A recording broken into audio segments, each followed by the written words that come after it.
Hello, everybody, and welcome. If I can invite everybody to take their seats, we're going to get started. Thank you all for being here. My name is Zahava Bierman-Wallace, and I am a program director at the JCC of Greater Coney Island within the Holocaust Survivor Support Services Department. I am so grateful that each and every one of you came to spend this evening with us today. I'm honored to welcome you on behalf of the JCC of Greater Coney Island, and tonight we come together not only to remember, but to bear witness, to honor, and to carry forward the stories of those who lived through the Shoah, the Holocaust. As we mark Yom Hashoah, we pause to remember the 6 million Jews who perished, and to honor the strength and resilience of those who survived. This evening is grounded in remembrance, resilience, and continuity, and in who we are today. Am Yisrael Chai. Today we have Mrs. Toby Levy, Mrs. Brian D. Einhorn, and Mrs. Trudy Tagerstein speaking with us today, and we will hear from them very soon.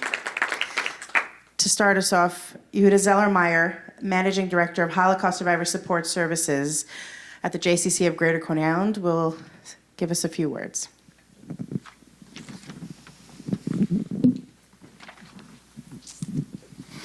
Hi, everybody. Thank you, Zahava. My name is Yehuda Zeller-Meyer. I'm the Managing Director of Holocaust Survivor Support Services at JCCGCI. It's my honor to be able to work and help such special people, our Holocaust survivors, and we learn so many lessons from our survivors. We learn about resilience. We learn about not giving up, about going on and building and having gone through so much, but yet still persevering and moving on. And it's really a special thing to be able to be there for such a wonderful generation, to be able to support them. I want to thank all of you for coming and to be able to part of this event, this really special event on Yom Hashoah with a panel, our Holocaust survivor panelists who will be able to share with us some really important information and some really important lessons. Right now, I would like to introduce and thank our sponsor, co-sponsor for tonight, Bogdana, the COO of the Blue Card. Hi, everyone. Thank you so much for being here. We are at the Blue Card. The sole mission of the Blue Card is to provide direct financial assistance to the needy Holocaust survivors across the United States. And we are very honored to be a part of this event tonight. Thank you. Thank you so much, Bogdana. Thank you so much for all the work that you do all year round, helping us help Holocaust survivors. I would also like to mention Rabbi Wiener, our executive director. Thank you for being here, for always being such a support in this amazing work and being really a tremendous leader and the backbone of such a wonderful organization that helps so many people. Right now, I would like to introduce Raoul Rothblatt of the New York City Commission on Human Rights to say a couple of words.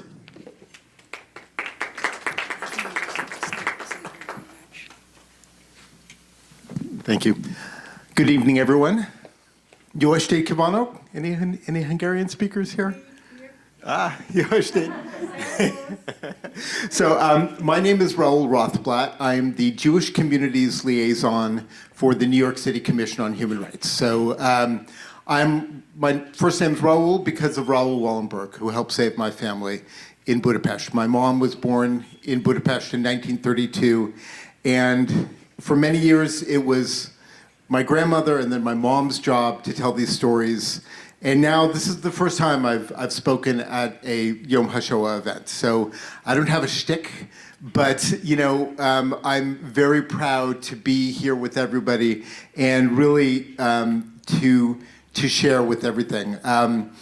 So the New York City Commission on Human Rights is well, growing up, I was always wondered, like, how did my parents survive? What happened to my family? And I think one thing is they had a network of people to help them, among other things. And that, for me, is what the New York City Commission on Human Rights is. Our job is to promote positive intergroup relationships. So before before we dehumanize each other, before the evil laws are written and acts of violence are taken, we need to take some positive steps, and that is my job here.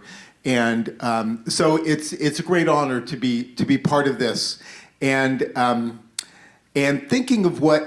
And my title, liaison, also means I'm talking to all sorts of different Jewish communities, and also talking to the community outside of the Jewish community in New York, which is, we've got a lot of people here. But one thing is, we have a lot of stories here, and it's great to hear all of them. And I'm just glad that we can all support each other, because we all, these are very fraught times right now, and everybody's going through everything. Wheels are spinning in our brains, in all of our heads, and I'm just hoping that we can have some love for each other.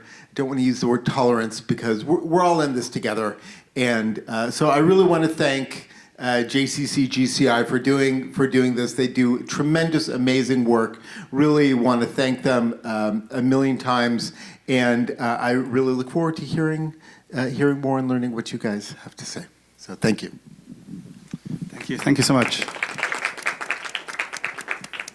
That it is an honor and a privilege to be sitting in a room with those that have survived the Shoah. And thank you. Again, we are honored and privileged to be sitting here with you and to have the opportunity to learn and hear from each of you. It is really an honor and a privilege. So thank you. So this evening, thank you. This evening we have Mrs. Toby Levy, as I said earlier, Mrs. Brian D. Einhorn, and Mrs. Trudy Taserstein. Now, to get us started, if I may ask each of you to briefly share with the room a brief, I hate to say it, but a brief synopsis of your experience in the war, if that's all right. Mrs. Levy, would you like to start? Is that all right? Thank you. Ask me. Just a brief, Who I am? to share a little bit about who you are and where you're from, and a bit about your history in the war. I was born in a small town, Chodorov, Poland. At my time, it was Poland. I was born the same year Hitler came to power. Anybody knows the year? Hitler came. 1933. My family was happy, but unfortunately, I brought someone with me on that birthday. It was a small town. It was not, the Jews lived together. I call it, they make their own ghettos. Everybody lives next to each other. My maternal grandparents lived near this train station because they moved there after the First World War. So my grandfather was injured by the war, so my grandmother had a small little dairy farm. So she had the cows and a horse and dogs, two big dogs. So I remember that much. No one was rich, but no one was poor. Everybody was about equal. We lived in the same house with my parents, grandparents, and the rest of the family in center of town. Life was what I can remember, okay, because it was beginning. My father was a soldier in the First World War, 1914. He was 18 years old. He was wearing a German uniform. So, when Germany lost the war, the complaint that the Jews didn't fight, didn't pay, were liars, were cheat or whatever else he wrote in that book. Hitler wrote in his Mein Kampf, that book, blaming the Jews they lost the war. I have proof that my father was a soldier. He had his uniform. So when the ended, it was terrible time, but slowly, it's not working well. It's falling down. Are you hearing me? Yeah. Slowly, it came back to life, and people started living. My father was a merchant. We lived in the center of town. I remember going to the synagogue. We had a beautiful synagogue made out of wood only. Wood, but inside the was absolutely beautifully decorated. So life was simple, nice, till 1939, when Hitler came to power big time. I will continue, or what do you want me to do? Yeah, maybe just a few brief For a moments. okay. Yeah. 1939, when Hitler came to power, he's let the German Jews know, he said to them very clearly, I'm emphasizing it because it happens all over the same thing. He said to the Jews, I don't like you, I hate you, go. But they didn't go, they didn't believe him. The Polish Jews did not have the same chance because we didn't have the lifestyle that the Germans used, that the communication is not like it was today. It took a half a year till you got the letter, the information was correct or incorrect. It wasn't easy, but the German Jews did not accept that Hitler would be the way he turned out.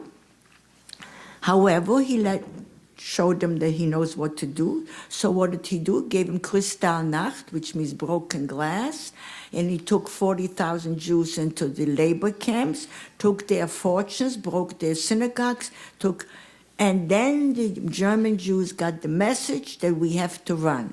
They had time to run, and they had the money, but you needed a visa to get out.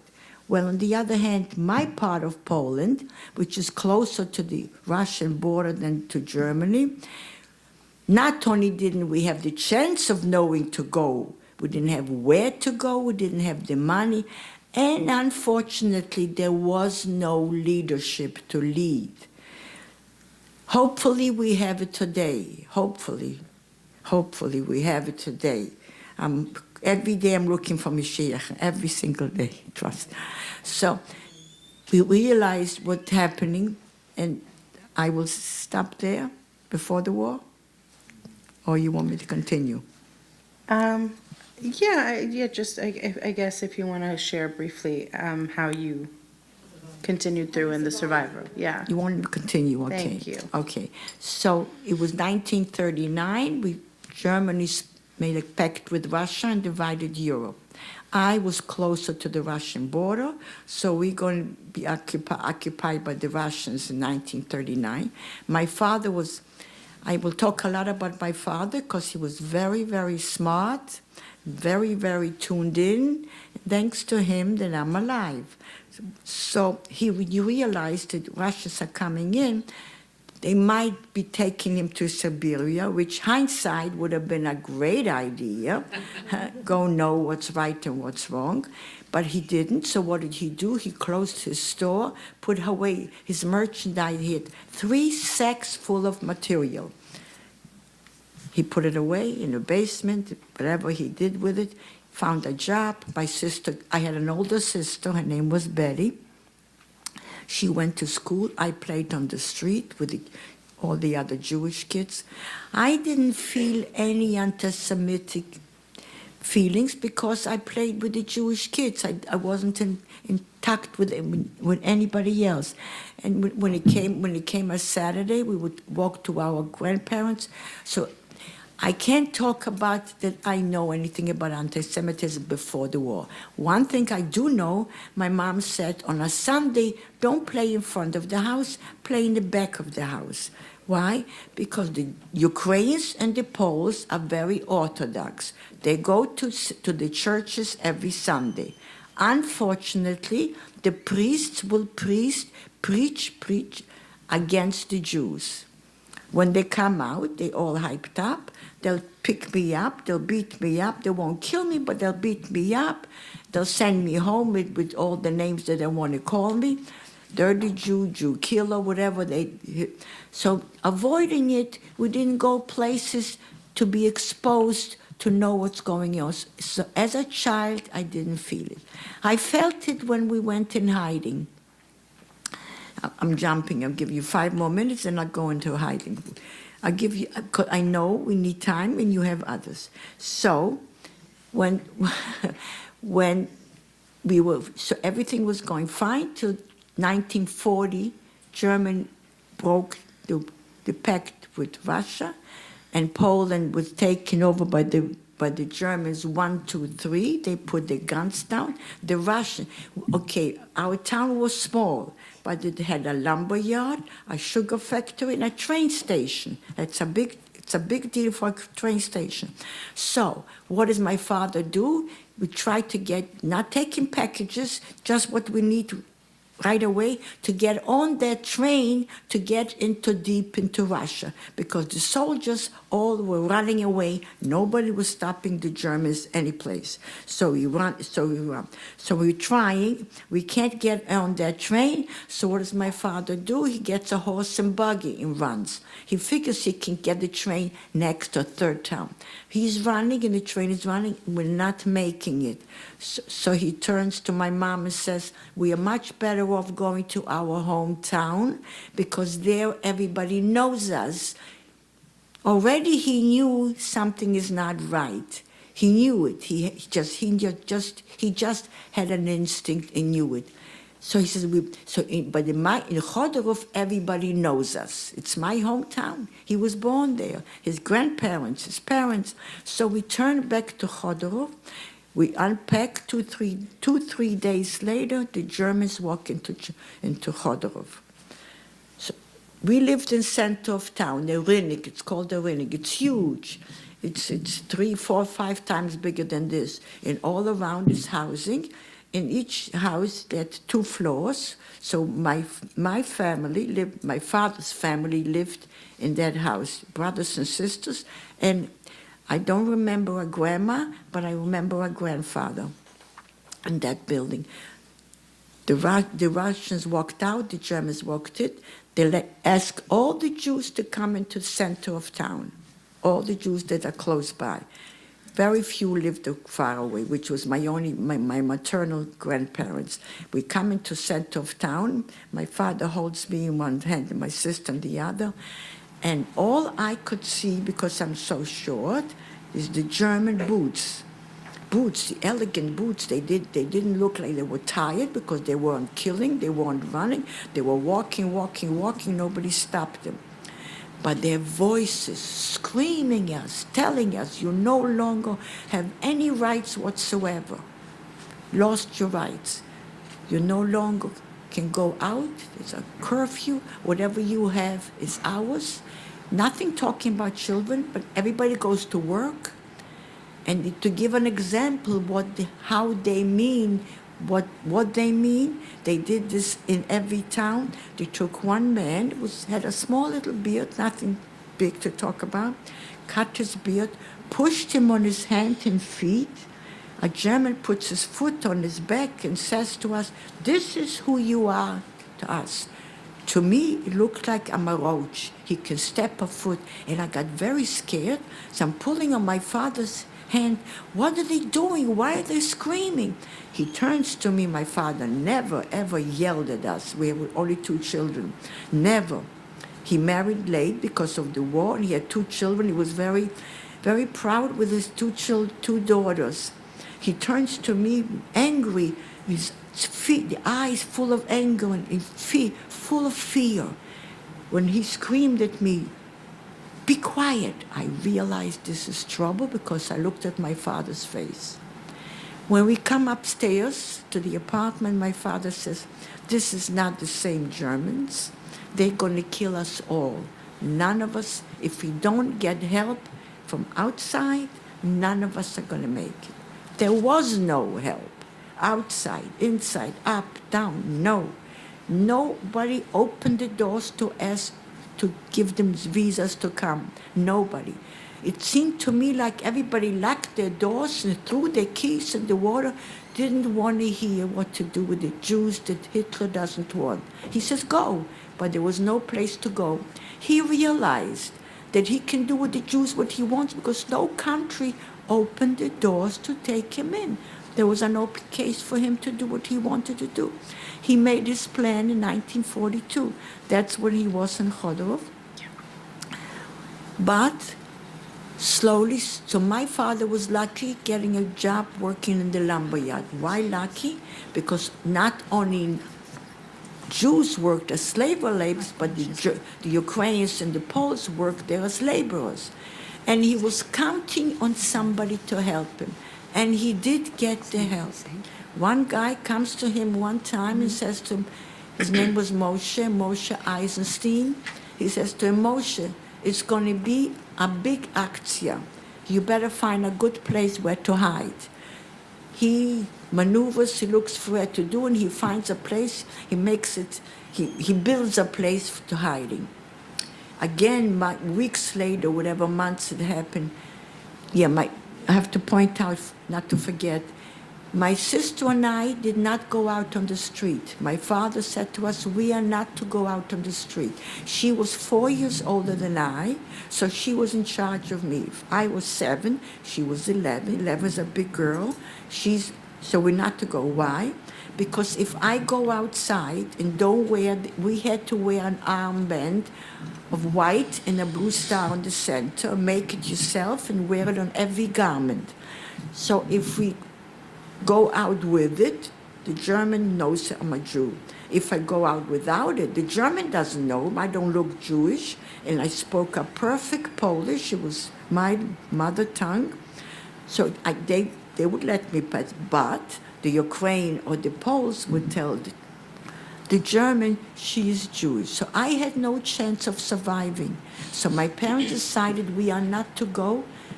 When they go to work, we are not to go out. And sure enough, that's what we did. Only once do I remember a horrible sight to see when you sit by yourself, 2 children. Another little girl sitting on the stoops. We're looking out the window, and she sits on the stoops and cries. Her parents must have left to work, and she was able to get out. The German police passes by back and forth and watches that child till we see it. My sister and I watch all that, and he's annoyed of her crying. He picks her up with the left hand, takes a pistol and shoots her. My sister and I saw this sight, and we both went underneath the table, kitchen table, to hide, waiting for our parents to come home. When they came home, we tell them what happened. We were hoping for an explanation or something. My father turns to us and says, from now on, you kids sit underneath the table, don't go to the window. We did what he told us. We did what we would. And sure enough, it was the right thing to do. Because one time, the Ukraine came in with one German, with 2 Ukrainians, into the house and didn't knock on the door, broke the door. My sister and I sitting in the kitchen table underneath a big round table with a big tablecloth, so nobody saw us. They took what they wanted, broke what they wanted. Either they didn't see us or they didn't want to see us. They left us alone. When my parents came home at night from work, they realized the house is upside down, and we were afraid to get out from underneath the table. Just one more minute. Sure. Just one more minute, is that okay? Yeah. Just a few minutes. Go ahead. No, just finish. 2 more minutes? Yeah, Okay. 1 more minute, yeah. Right after this, the Germans announced that they're going to relocate us to the big city, Lvov. That's when my father comes home and says, I don't believe him. He's going to take us all out and kill us. We are not following. This is the first time he said that. What are you going to do? We're going to look someone to hide us. He did. So he told the remaining family was still alive what he thinks. And so they both look and they find Mrs. Struck with 2 children. She lives in center of town. The husband was a conductor on the train. They took that train to all the way deep into Russia. She said, I'll take you. Where are you going to hide us? She lived in center of town, but every house, even the center, has a garden. After the garden is a barn. Barn, old-fashioned, small one, not big. So he makes a new wall, makes the barn smaller. Children and women went in hiding first, the men came later. That's where we sat for 2 years, but not in the same barn, not in the same condition. We had an improvement, but she wants me to change now. I'll wait. I'm not going anyplace. Thank you, Mrs. Levy. Mrs. Einhorn, if you could share with us Good evening. My name is Berta Braini Einhorn. I was born in Sighet, Romania. But I choose to speak about the really Holocaust and like Auschwitz. I met many people young and not so young, as they didn't know when I asked it was how Auschwitz, what was Auschwitz, what was the Holocaust. So I chose to speak about Auschwitz. When I arrived to Auschwitz, I was 12 years old. I was supposed to be bar mitzvah, but unfortunately I wasn't.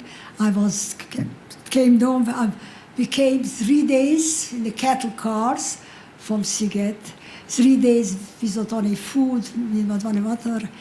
And we was like sardines in the cattle cars. We finally arrived to Auschwitz. And it was Gehenna on this world. You know what a Gehenna is, like hell on this world. Because suddenly from a human being, they made us animals. They didn't treat like animals, they did them than us. So we gave a selection called the selection, and then before we can step down from the cattle car, there was the Nazis and the aides, the inmates, who were the uniformed, they were working there, and they keep telling Yiddish, everybody, give away the children, because there was a big selection, and when somebody had small children, they took the lady with the children to the left side and the right side, and we came down, and was everybody screaming, and the children was crying, and they said, give away the children, you speak Yiddish, give away the small children, because they're going to be killed right away.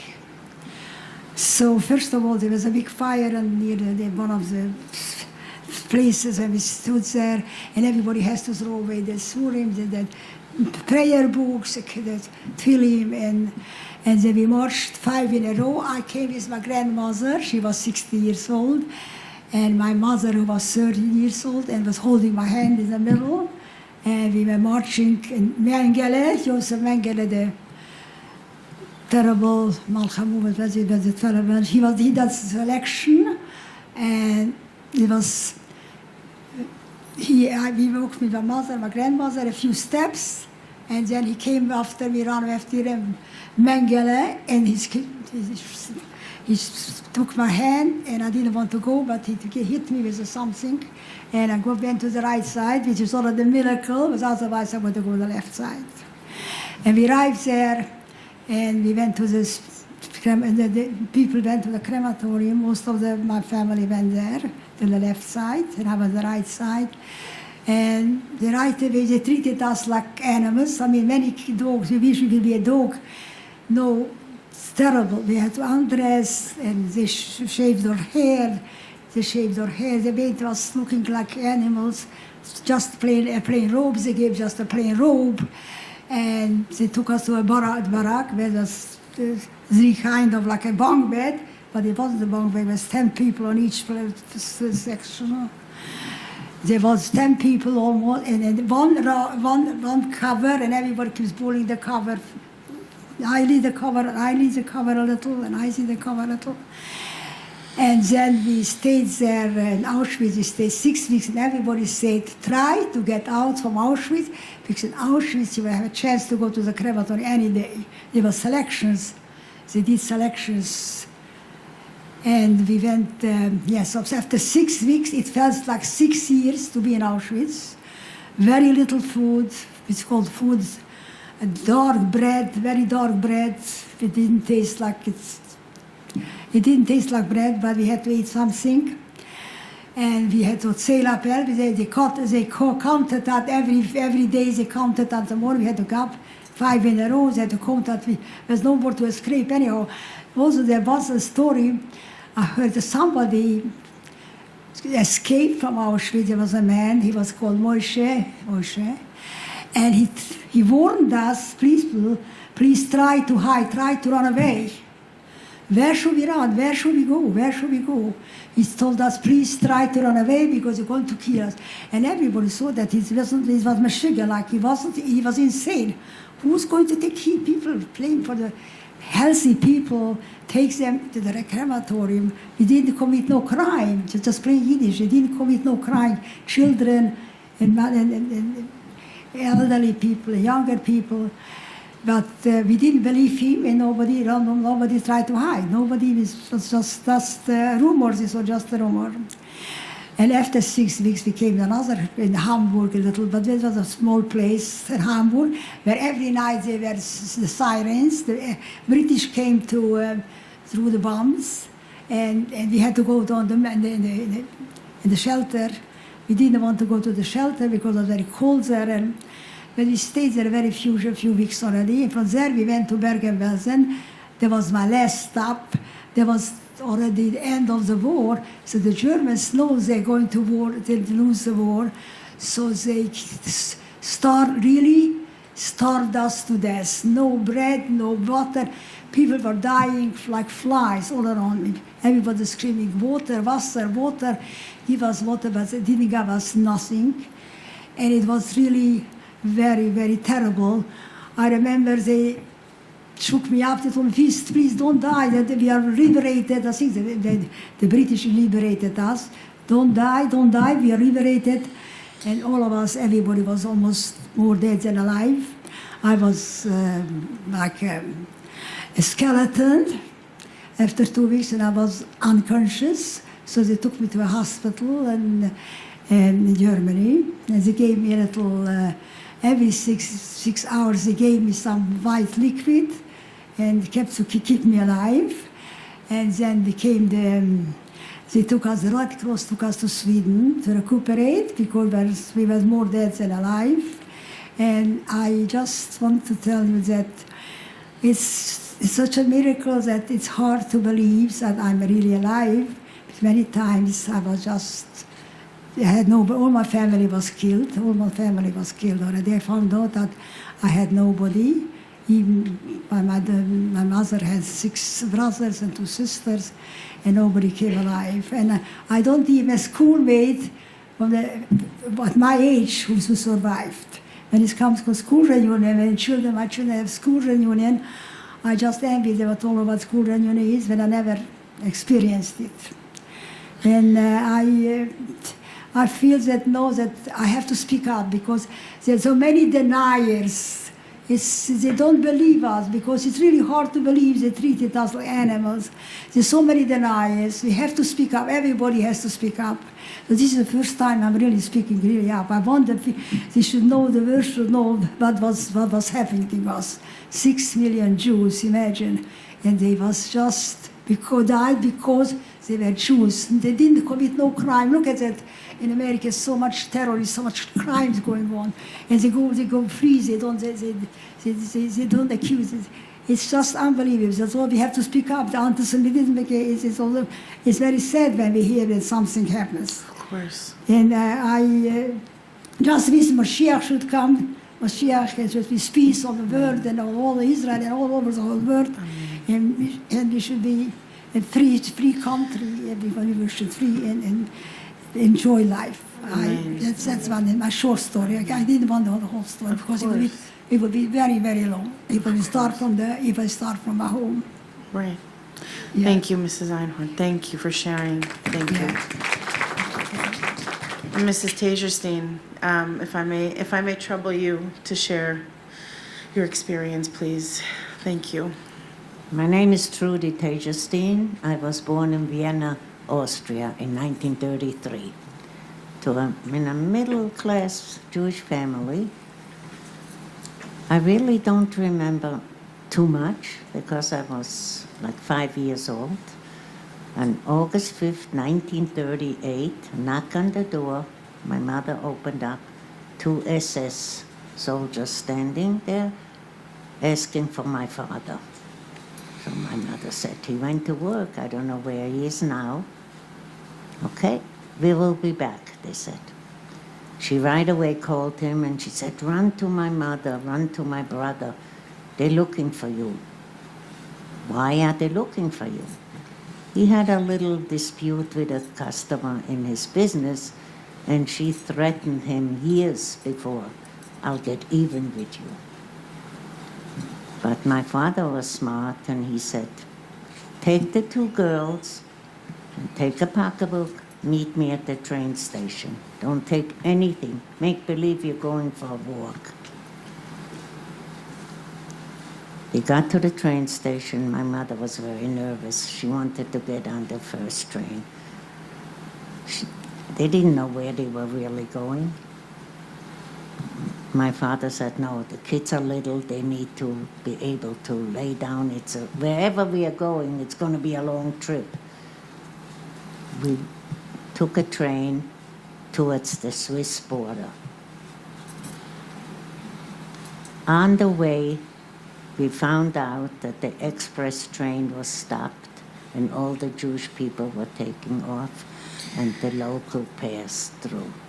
That was the first miracle. We survived that. We came to the border in the middle of the day. As a 5-year-old, I didn't pay attention. I didn't know really what was going on. But I know my father could sail the Brooklyn Bridge, you know.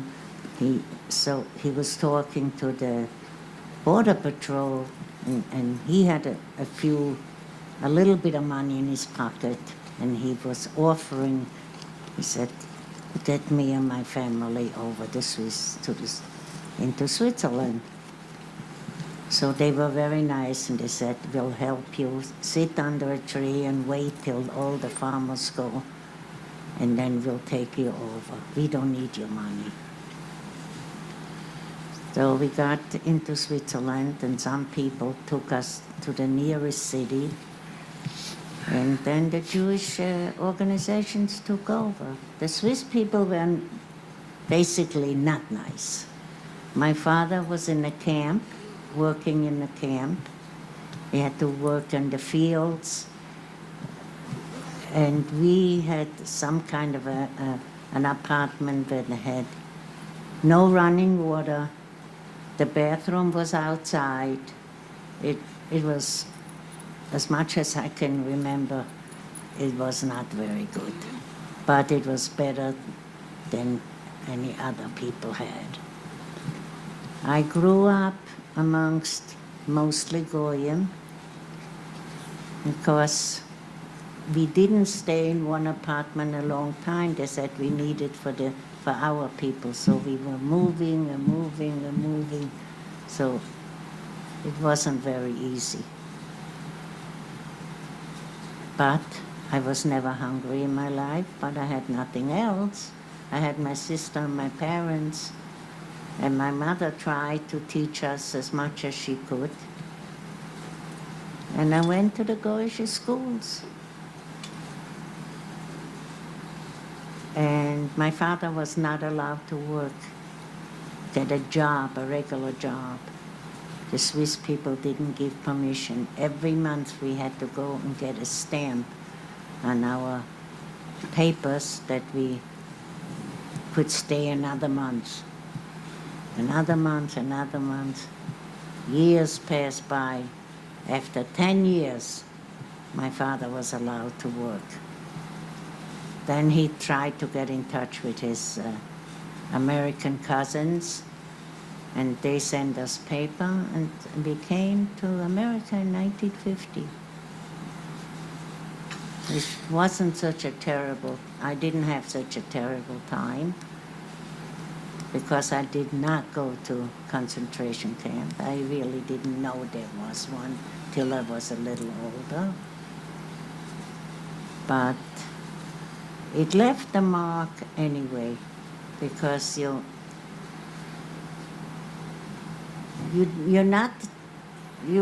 don't belong any place. You're an immigrant and you're a big nothing. And in America it wasn't so easy either. My father became sick and I had to go to work. I was 17 years old. I wanted to be a nurse, and that went out the window. But I survived. Thank you, Mrs. Thank Tejas. God I have a nice family, Baruch Hashem. I have 2 sons and a daughter, and grandchildren, great-grandchildren, great-great-grandchildren. Your father I was can't very complain. smart. Thank you, Mrs. Tagerstein. Thank you. Your father was a very lucky man. Your father was a very lucky, smart Yeah, man. he was smart, yes. We hear, I never saw my mother with a piece of jewelry. Never, ever. She must have had something, but she did not. My father said, don't take anything. He was right. Because if somebody would look into her pocketbook and That's see right. a bunch of jewelry, That's right. that's something nobody That's goes right. for a walk That's with a right. bunch of That's jewelry right. in their pocket. Yes. I think, hearing from each of our incredible women, we hear different stages, different places, and different versions of what it means to be oppressed, marginalized, isolated, and unfortunately, in the worst of the situations, treated, like Mrs. Einhorn did, like animals. Given your experiences, first of all, thank you for each of you. I know it's not simple to give a short synopsis of what happened. It's and simple. They'll come back next time. We'll continue. Even it always feels like our time is so limited to share these messages with those around us. In your darkest of moments, I don't know which of you wonderful women wants to speak first, but in the darkest of moments, what was a thought, or what was a memory, or what was something that you held onto that helped you survive? What was one thing that you could hold on to in your darkest of moments? Okay, I'll tell you. I had a grandfather. He was very sick before the war, and the people came to visit him, and he told us, the people can visit. You should know it's very hard times coming to Jewish people. You should have emunah and bituchon, and that. But I don't remember it on his sick bed before he passed away. He had a skier to come to Kaiveruvas. He had in Romania. He has I went to visit it because I think that because of him, I was kept alive. Yeah, because of him, my grandfather. So that memory and that Yeah, message the- from your grandfather of have emunah, have faith. Please, yeah, because he said everybody should be very, because he knew what is coming. He knew what is coming. Very hard times for Jewish people. And he was Everybody knew what's coming and didn't know what to do about it. Right. And what were you going to say, Toby? My father went into hiding with talis and tefillin and his prayer book and his material. These three things is going to survive. He knew what's happening, but he had a very strong feeling that somebody has to survive. No way are all the Jews going to be killed. They need to be survived because we need to tell the world. We need to do this. Every morning he would do this davening. He said, "We made it this morning. Now let's pray for the evening." He believed in God, but he also believed in doing himself too. Didn't just say, "I'm going to sit and you take care of me." His belief was so unreal. We were 9 people there, my aunt and uncle. And my uncle, he a little bit started fighting, making fun of my father. He says, "You do what you want, I'll do what I want," okay?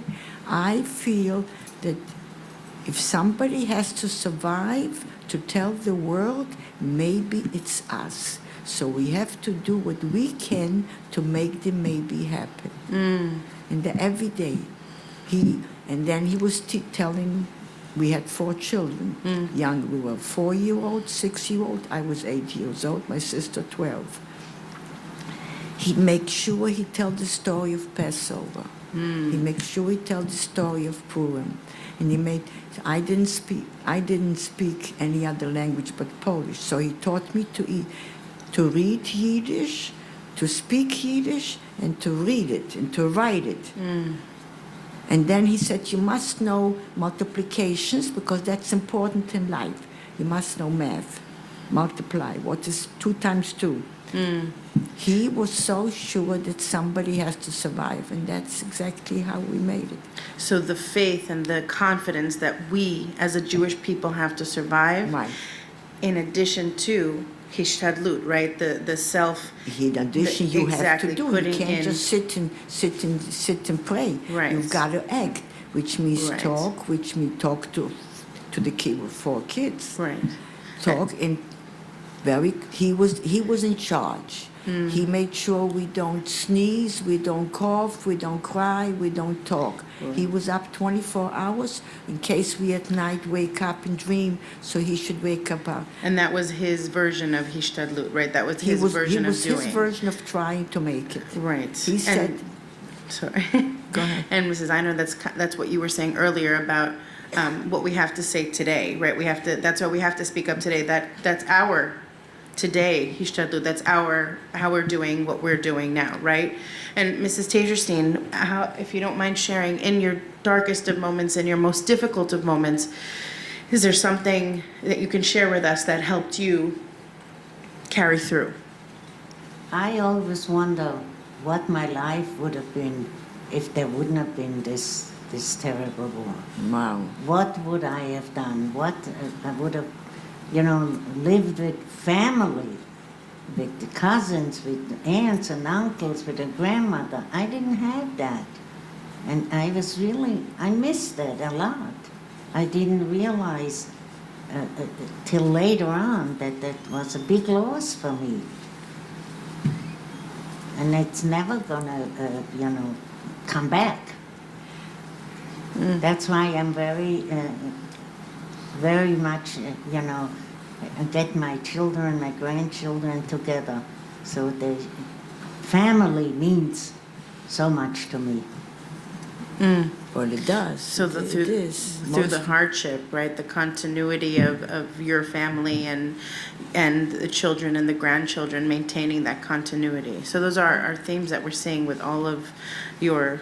I have told my story to my grandchildren or my great-grandchildren 100 times over.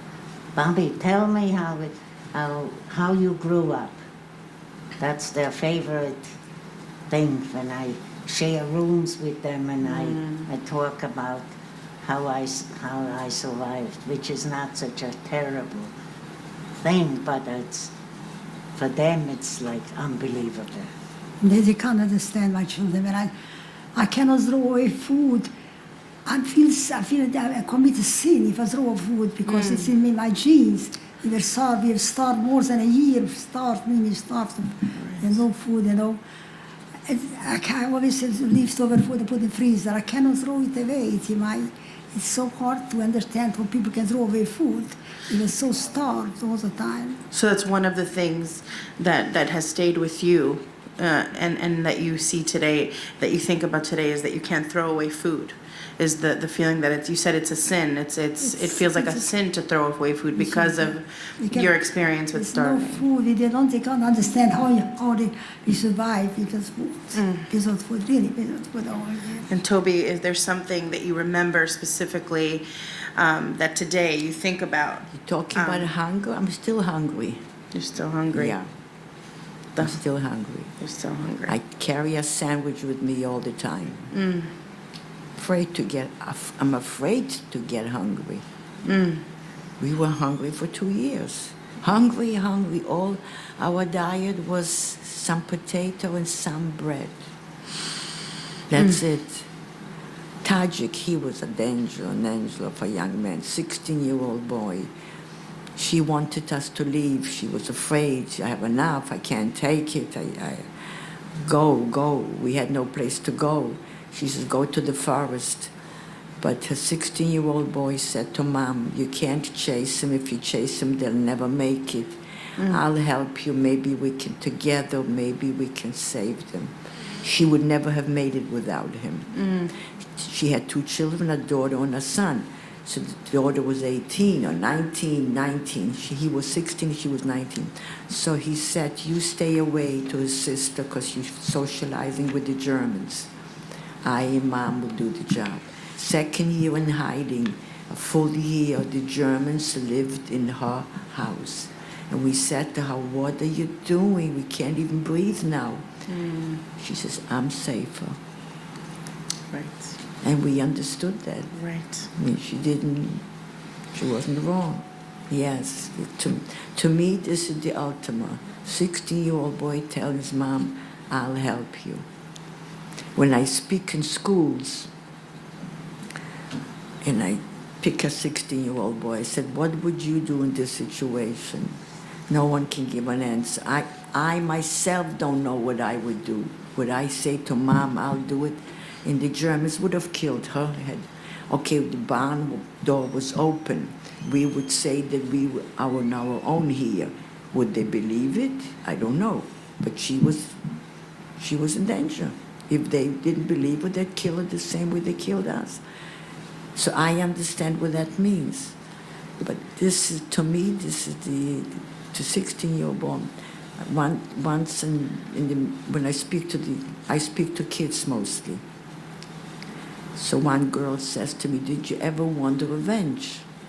I says, I have my revenge. I didn't even have to think a split second. I have my revenge. What is it? I said, I have Jewish children and grandchildren. And I'm here to tell the story.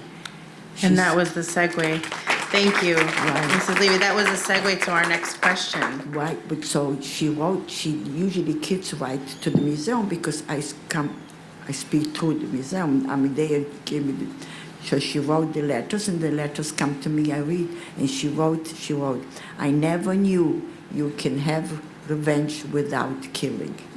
So I taught somebody something. Wow. And the main thing what my father taught me, if we make it, we can't hate, because if we hate, we'll never survive a full life of goodness, of raising a family.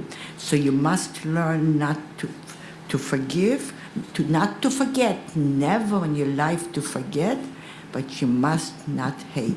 And this is what I do with the schools, where I mostly, for the past 15 years, I do that. Speaking of the younger generation, Mrs. Tajerstein, can you think of, given the levels of rising anti-Semitism that we're seeing really all over the world, and if you're thinking, if you're looking at the young generation, is there something, if you don't mind starting us, Mrs. Tajerstein, can you start us with a message for us, for the Jewish people of the world right now, even the younger generations, for how to hone in on resilience and really what should we do right now? What should we? I would like to know. I don't really know what can be done, because they're not educated. The people, the schools teaching them the wrong things, I think. We have to speak up all the time. We have to speak up all the time, not just... They don't believe there was a Holocaust, you know, because people survived. The way that the world talking about the Holocaust, nobody should have survived. That's, I think. So the survivors, you know, are like unbelievable, you know, that it happened, you know. I really don't know why there's so much anti-Semitism. They're jealous. We are smart. And that's, I think, that's what it is. We are in business, and they're jealous of us. So the education. So we have an issue with education. Educated right? more. Education. In schools, we educated, yes. In schools. Don't do enough. Go ahead, Mrs. Einhorn. Yeah, you were saying. Yeah, I also think that it's very important that it's the school children, they start to learn when they're at a younger age, and they understand that to be a Jew, and you have to speak up always. You shouldn't be just neglected, and then it's unfortunately the whole nobody cared us, nobody let us in after the war. So many people just close the gate. They didn't let us in here in America. The sheep, the Louisa sheep, you know. It was very painful to see that we don't have any friends would help us. And should we try to educate the young generation? They should know, and they should speak up. And Toby? The country changed. Yeah. There's different people, different government. It's much more than just the schools. And we have leadership, but they didn't, I saw it, that was always there, not as big as it now.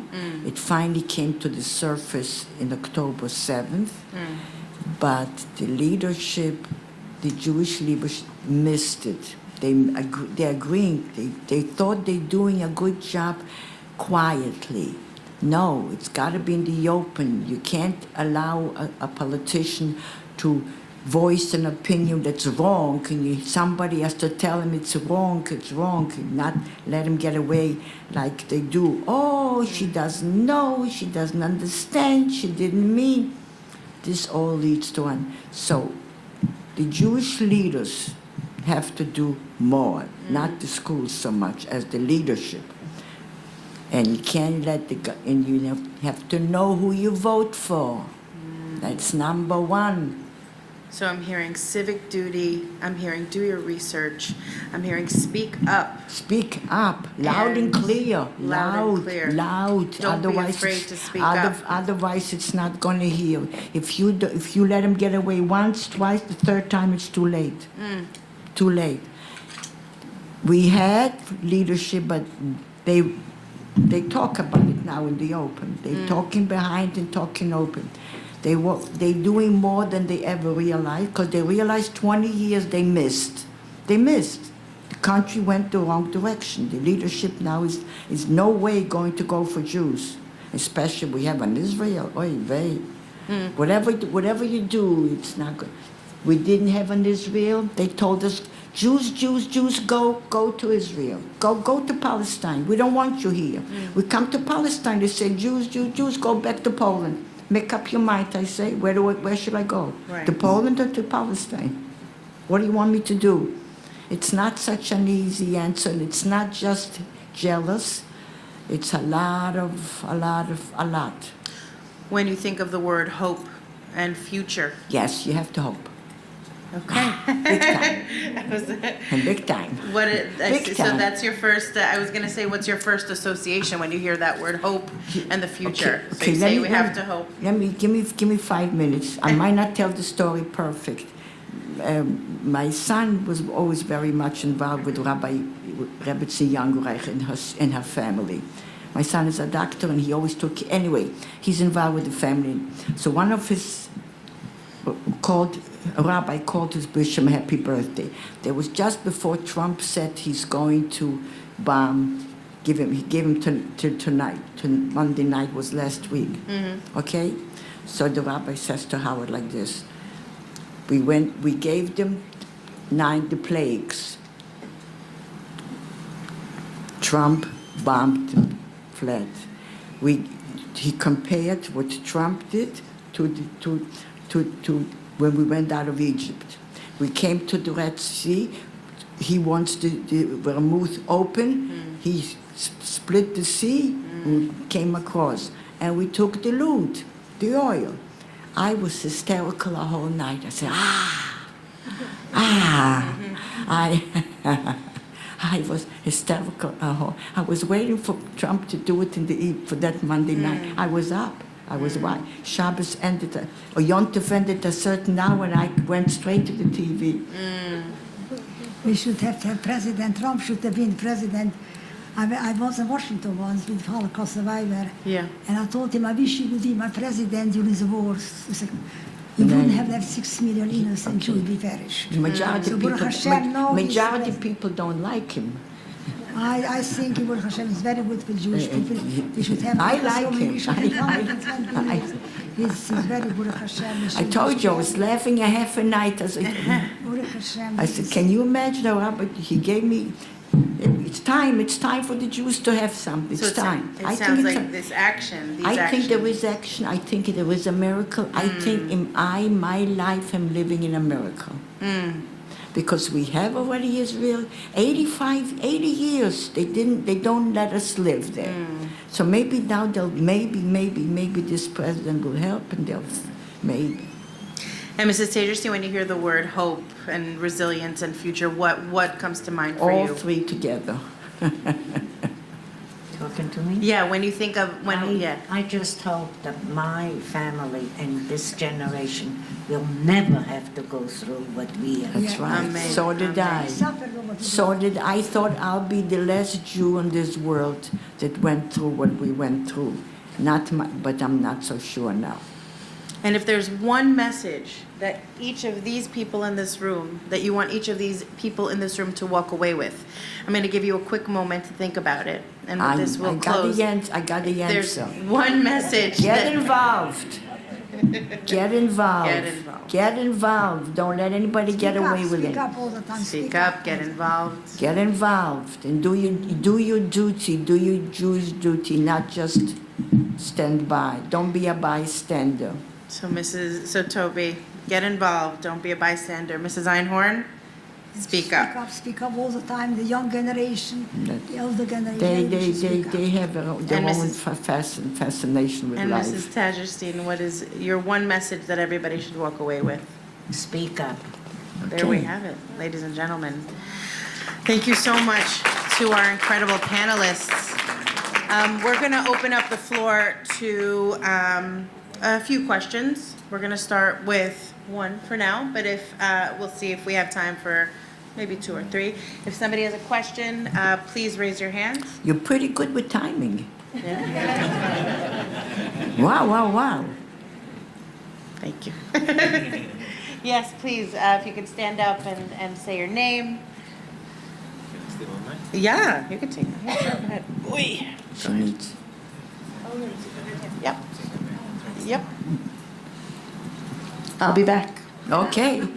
She's very good. She's very good. Yeah, she's nice. She's nice.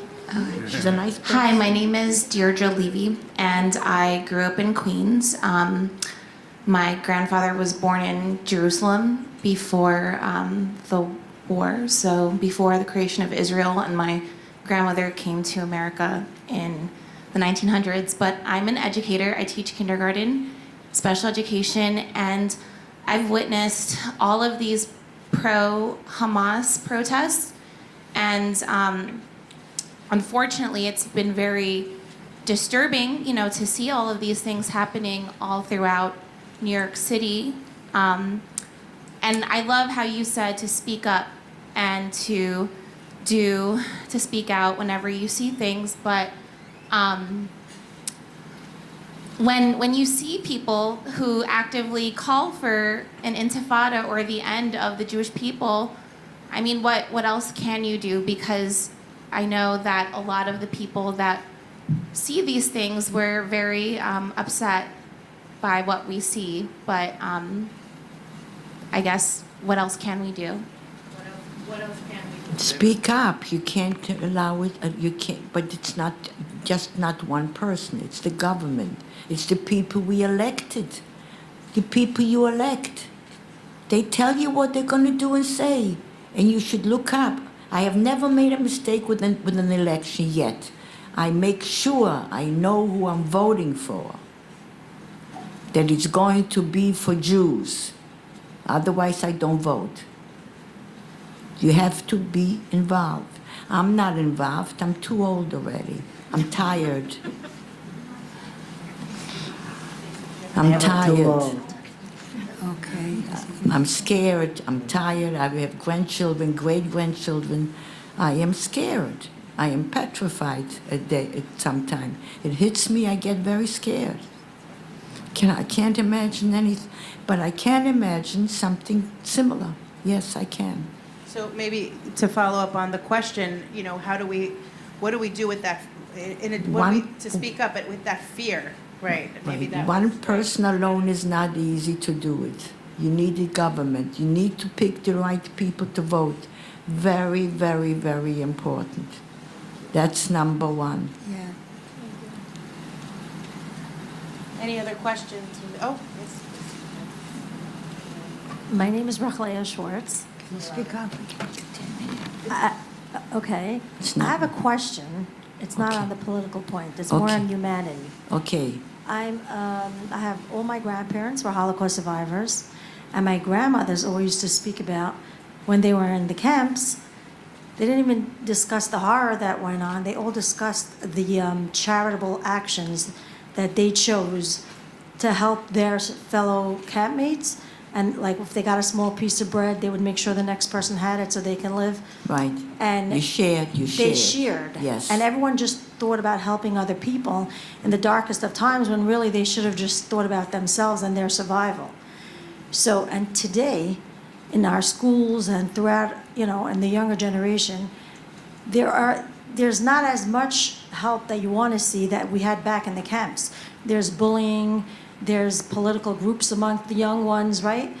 So as a survivor, if you were to speak in front of a 6th grade classroom, let's say, or a 9th grade high school class. I do all the time. So what do you tell these people that I tell them to be good, don't be a bully, help each other. I tell them you can't hate. I tell them. I spoke in Columbia Business School, full room of people, and I really was tuned in to them, and I said, we can't, the Jews alone cannot make it. We need your help. One guy stands up, what do you want from me? So I want you to come stand next to me and help me. I cannot make it without you. The Jews cannot survive without the non-Jews helping, making sure that you don't hate me. Why do you hate me? No, I'm not even talking about hate amongst other nations. I'm talking Children. about children in the Right. Jewish classrooms, one for the other. That's up to the parents. Right. That's why I said the people in the United States changed. You don't have to see sneezing for the truth. God bless. It's amazing. No, but I'm saying Yes, I even if know they what- continue to talk to schools, our next generation is going to have will have a real opportunity to They hear. empty kids. They don't know. They don't teach them anything. They're busy on the phone. It's true. They empty. They empty. It was kids. always Majority- something that was incredible for me to listen to my grandparents of everything that they discussed that happened in the camps. It was always the acts of kindness that they spoke about, and that they were able to do in those darkest Well, of that's times. what my father taught me in hiding for 2 years. What kind of human being I should be, and that's what I became. Right. We need more educators like you to help the younger generation. That's still not going to help. It's the people. Individuals. It's a big. It's a big It's a lot. It's not one thing. It's many things. I think we have time for one more question. Is there one more question? Anyone have one more question? Yep.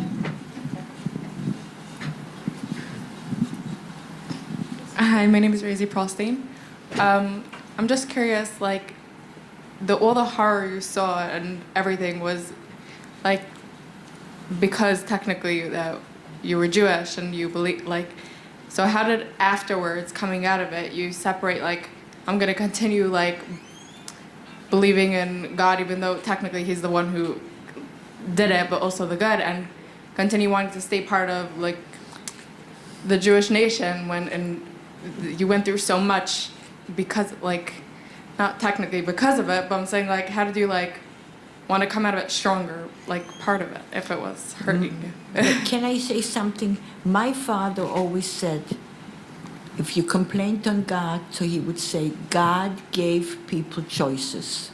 Some choose to save, some choose to kill. So don't blame God. That's what his answer to you was all the time. Don't blame God. Blame humanity. Humans are born to hate and to kill. Mrs. Taterstein, Mrs. Einhorn, what are your thoughts with this? It's a great question. It's a question that we hear often. Having been persecuted because of your religion and then coming out, each of you has expressed that you are currently still religious and committed to, God, Hashem. How do you reconcile those two thoughts? Yes, we believe in Hashem. We believe in Hashem. He helps us. He helps us. How can we survive the war if we wouldn't think that there's a God? There's a God, And it's just the people are not good. There's very bad people in this world. They don't believe in Hashem, and then that's why we suffer so much. But I mean, it's very important that people should be believe in there is something, something that the world was created. We should be stronger. That the children should feel it. That we have to speak up all the time. Can I just say one more? Yeah. Even if the survivors, when they came out, I came out with a parent, and I was young, but let's assume a 17, 18, 19-year-old boy survived, lost the whole family, he was angry, he's hurt, he's angry, he wants to kill, but he didn't kill, he didn't loot, so it shows you already a different character. Yes. But when they get married, went right back to religion, not maybe to be extremely orthodox, raised the children, made sure they go to shul, made sure they know how to say whatever they say. Even the worst of it, which I know many of them, when they came out, what they looked like, and at the end of their life, what it was. They wanted their children to be married Jews, keep it up, and they tried. So even the worst of them, which I saw, at the end turned to, they realized that without religion, without a hope, it's difficult to make it. You gotta have it. You gotta have it. Thank you so much. Please, a round of applause for our incredible panelists. Okay. Would it be all right if people come up and say something to you, ask you a question up close? Is that all right? Yes. Okay, so feel free to come up and if you want to speak to the panelists directly.